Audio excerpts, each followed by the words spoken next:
Hello and welcome to some more Star Citizen. Today looking at the next star systems that we're likely to see in the persistent universe. Magnus and Pyro. What's planned for them and what it will take to get them into the game.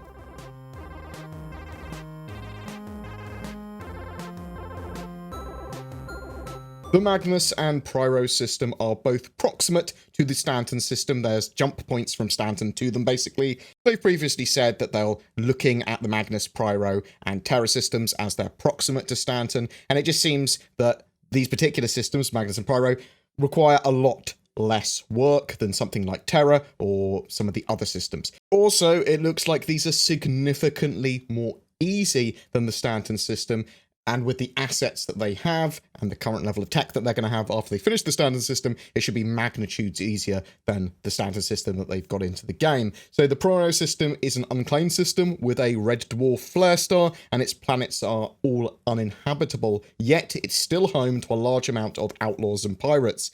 This is where the Dying Star Arena Commander map is located. Any improperly shielded spacecraft will probably sustain damage from Pyro's star, making transit through the system quite dangerous. The Pyro system has 6 major planetary bodies, as well as 6 moons. Pyro 1, a dwarf planet charred black from the constant violent solar flares of the system star. Pyro 2, a coreless planet that once held significant mineral deposits. A metal rush quickly picked the planet clean and left it as an empty husk. Pyro 3 is a lava planet with seas of lava all over its surface. Pyro 4 is a rocky proto-planet that's been mined clean. It's been knocked out of its normal orbit and is being pulled in towards Pyro 5 now. So it's sort of like orbiting that as a massive moon in game terms. Pyro 5 is a massive yellow and green gas giant that slowly is pulling in that Pyro 4 into its orbit. The poor hydrogen mix in its upper atmosphere makes it less than ideal as a refueling spot though, but I suspect that people will still refuel there and there'll still be pockets of lucrative minables.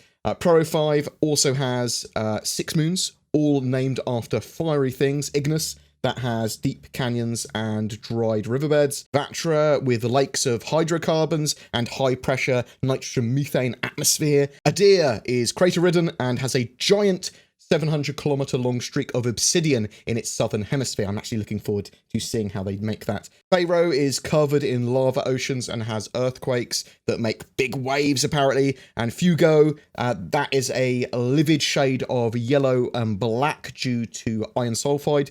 There's also Ver, where that is rich in carbon and little else, apparently. There's also Pyro 6, and this is a protoplanet that suffers only a little bit of damage from Pyro's distant star.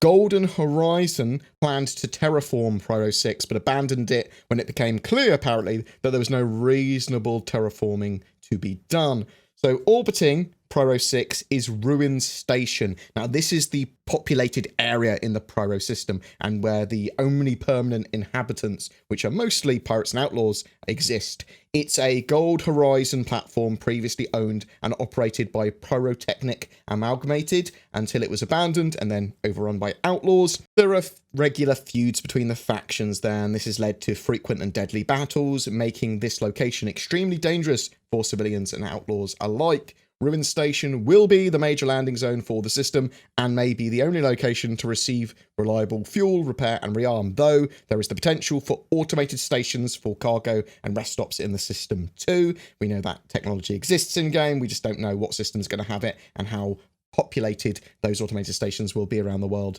There should be various pirate and outlaw factions to do missions for there as well. There is a bar on the station that's supposed to be a bit more stable, where players may be able to get these missions or gather info, connections, chill out, though firefights could randomly break out. We're not sure the sort of like security level there.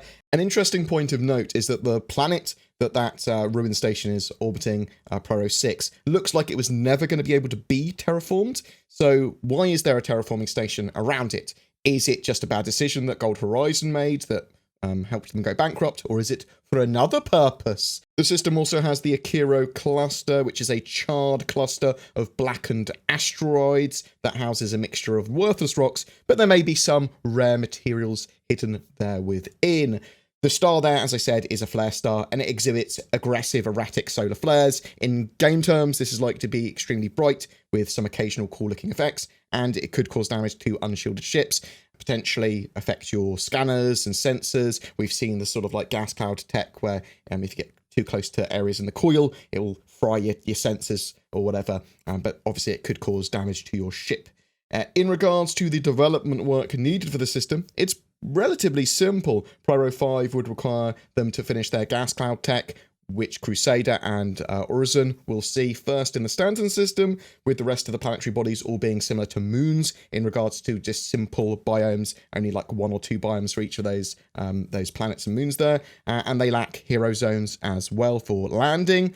The station, yeah, that might be a more bespoke hero zone when they do Ruin Station, but it could just be based on their modular tech anyway, but they'll be reusing assets, whatever. We could see a range of outposts, abandoned stations, wrecks, and points of interest around the system and on the ground, but for the most part, they are likely to probably use the more procedurally handled or linked to mission components type of stuff. Land claims in systems like these aren't required, so you would need to build and defend your land outposts or claim, or I suppose just hope to stay hidden. But Pyro will represent an non-UEE enforced, more lawless zone. So that means that you can just say that you own an area. You don't need to place your land claim. You can build sort of like your outposts willy-nilly. No one can jump in there and say, well, this is my land now. Well, they can, and they can force you off themselves, but the UEE won't come along and go, hang on, you've committed a crime.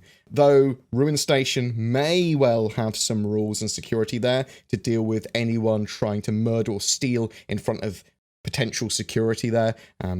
The idea is that certain places with the reputation and law system will have their own particular set of laws, and they don't want just entire anarchy when it comes to landing zones. They probably will have at least some laws. This might be where we see pirates and outlaw kind of bases thrive in the system, along with people that just don't want to live in UEE space. The Akiro cluster might have some very good mineable areas to find, and then mine and sell the location of, and might have a high risk, high reward value, as there's going to be loads of pirates around. Expect lots of PvP, lots of pirates, black markets, missions from pirate gangs to attack another pirate faction, that sort of stuff, and people sort of like building wherever the hell they want. Magnus should see a lower level of security than the Stanton system, but probably safer than the Pyro system. It is privately controlled and regulated by Drake Interplanetary, at least around Magnus 2, just like Hurston is owned by Hurston Dynamics.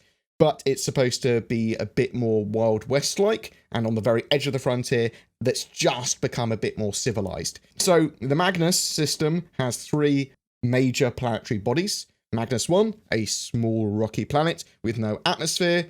Borea, otherwise known as Magnus 2, the former home to the UEE's shipbuilding facilities. Borea has suffered an economic depression for decades. Things have recently begun to improve with the ship manufacturer Drake Interplanetary's decision to have its headquarters on the planet. So this is quite interesting because there might be shipyard facilities there. If they're UEE ship facilities, and they might have lots of different capital ship facilities, and it might be a good cheap place to have your capital ship components changed. Magnus 3 is classified as a super Jupiter and is a large multicolored gas giant situated on the outskirts of the system. Here, Magnus 3 and 1 are pretty simple. 1 not even having an atmosphere, as well as being a rocky mass, pretty simple for them to put into game, and 3 being more of a colourful gas giant. And in the lore, surveys have located no protoplanets or major gas pockets or asteroid fields, so less in the way of points of interest, really. But let's take a closer look at Borea and what is likely to be there, because that is a hero landing zone. That's going to be a big planet with a lot going on there, with cities there, shipbuilding going on there. Classified as a near-Earth planet, Borea has a variety of climates and is generally ideal for human settlement. The planet is dotted with dozens of century-old abandoned UEE naval facilities, which are slowly fading into overgrowth. Some have been settled by frontiersmen, while other prefab cities have sprung up elsewhere unrelated to the original settlement. Subsistence farms cover the planet's temperate zones, most run by loners who travelled to Magnus to escape contact with the rest of the human race. The general feeling is of a world unnaturally stuck between then and now. The capital of the world is Newcastle, or at least originally. A recent space-based assassination attempt on the whole of the planet's governor's council has caused the government to redirect all inbound traffic towards the industrial city of Odessa, which can be considered Magnus's only starport. So we should see that Odessa as a hero landing zone for that area, formerly a shipbuilding city before the UEE's abandonment of Magnus, has been revitalized in recent years with the development of Drake Interplanetary. Vast tracts of empty warehouses and rusting construction yards have been modernized and returned to life-building cutlasses and caterpillars. Gangs are a serious problem in the city, though, and squatters have claimed the rights to many former UEE facilities. The result is an interesting place to hunt for questionably legal ship repairs and upgrades. This is going to be a place to get all your Drake ship parts and components for sure, but it also might be a place to get your capital ships and other ships repaired and interesting components. When it comes to capital class components, we know that you need to visit a specialist. There's shipyards here. Expect to see Drake faction missions here, land claim based missions maybe. Maybe you have to clear out areas that have got pirates in or frontiersmen in, or try and reclaim some technology or a component or something from an old ship facility. Maybe bits of UEE missions and quests will come here as well, where the UEE will want you to do something on one of their old facilities. It's going to be interesting to see how a system that is sort of like partly controlled and affiliated to the UEE will work when it comes to land claims, but I believe that you will need land claim plots to claim land in this system as it is affiliated with the UEE. So when are we likely to see all this? Well, we don't have dates at the moment for the next system, but jump points are needed in the game first, which we don't currently have on the roadmap, at least not in 2019. I'm expecting them to add more systems and to see jump points in the persistent universe towards the end of 2020. A percentage of devs will always be working on expanding out new gameplay areas, working on biomes, working on this sort of like gameplay expansion, modular sections, biomes, planets, buildings, systems, all that sort of stuff that is detached from them working on new features, ships, gameplay loops, and that sort of stuff, and even Squadron 42 things. But what do you think? Magnus and Pyro as the next systems? And if you agree with me, which one do you think is going to be first? Do you have any questions? I'd love to hear from you in the comments below and hear your opinions and feedback as well. Every month we have a Star Citizen ship giveaway for February. It's for a Cutlass Black and Star Citizen game package. All you need to do is be subscribed to the channel and comment on any of my videos made during the month. If you don't have a gaming PC yet, or you are upgrading, instead consider Shadow Cloud Gaming. They allow you to leverage the powers of the internet to stream a high-spec Windows 10 environment to any other PC, Mac, or device like a smartphone or tablet. It is working really well in Star Citizen's 3.4 branch, and be sure to use the code BoredGamer if you do decide to check it out to get a discount. Links below. This channel exists because of its community. If you wish to support the channel further, below there are links to Patreon, Subscribestar, and there's the YouTube channel memberships, literally the join button below this video. VIPs do get some exclusive stuff and early content as a thank you as well. If you have any feedback, suggestions, or just want to say hi, please drop a comment below or poke me on discord.gg/BoredGamer. Thanks for watching, and I'll see you in the verse.